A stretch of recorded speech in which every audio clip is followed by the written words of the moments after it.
Hi all, welcome to our channel. Return of goods are common in our day-to-day business operations.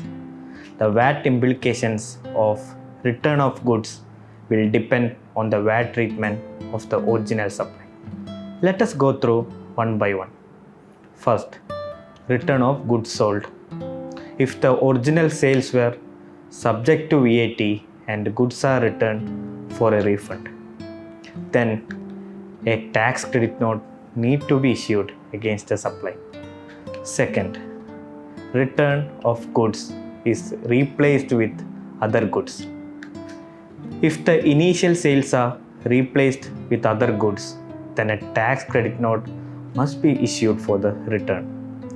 In relation to the replaced goods, if the sales are standard rated, then a tax invoice needs to be issued for the value of these replaced goods, and output VAT need to be accounted for the replacement of the goods. Third, return of goods to the foreign supplier.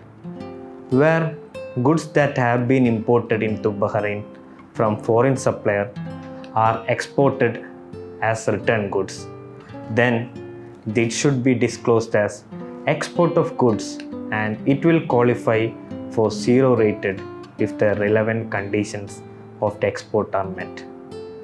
Hope this video helped to understand the tax treatment for return of goods. If you have any queries, please feel free to contact us. Stay tuned for more updates. Thank you.